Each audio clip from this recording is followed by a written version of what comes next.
The Kardashev Scale.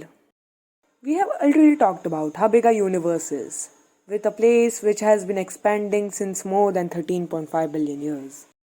A universe with up to 2 trillion galaxies, which are made up of 20,000 billion stars surround our galaxy, the Milky Way galaxy. Many scientists assume that in Milky Way only, there are more than 40 billion Earth-like planets, but we still haven't found anyone yet. It is hard to believe that this big universe is dead and there is no one else like us. Here we start to face a problem what we are actually looking for in this lonely universe.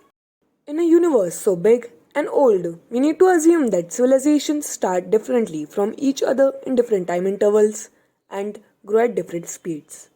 Assuming this, we are looking for a civilization ranging from cavemen to super advanced civilization here. To get this in perspective, we need a perfect framework so that we can understand more and will help us to search better. We also need to answer many questions about us, like are there any universal rules that living beings need to follow? We know that humans just started with hands and had competitiveness, greed for resources, curiosity, etc. More of these qualities our ancestors had, better we evolved. These qualities are important for taking over the planet and its resources, like we did.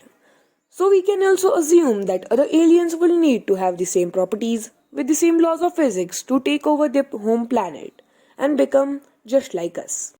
If they are like what we assume, then just like humans, we can measure their progress by energy use.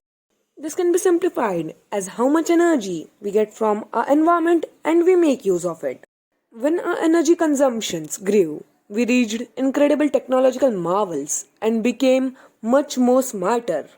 For example, between 1800 and 2015, the population has increased triple and the energy consumption has increased 25 times more than what it should have been.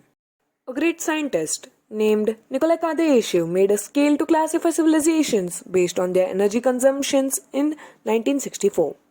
This scale is popularly known as the Kardashev Scale. The methods have been defined and rose over decades, but in general, the scale puts every civilization in four different categories. A Type 1 civilization is able to use the energy of its own home planet.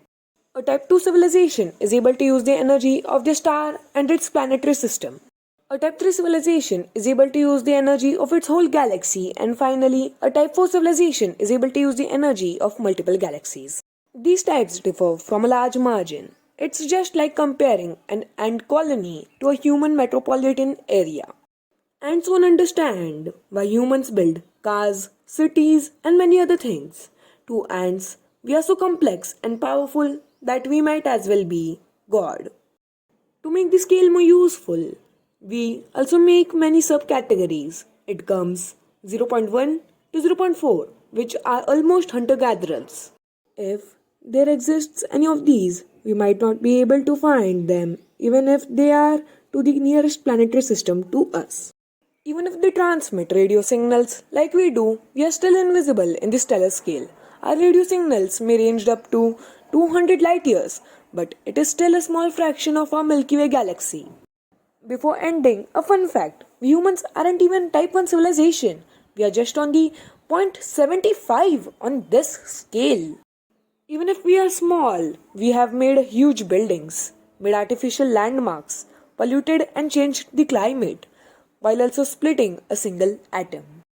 It is assumed that in the upcoming 100 years, we will reach our first goal, the Type 1 civilization.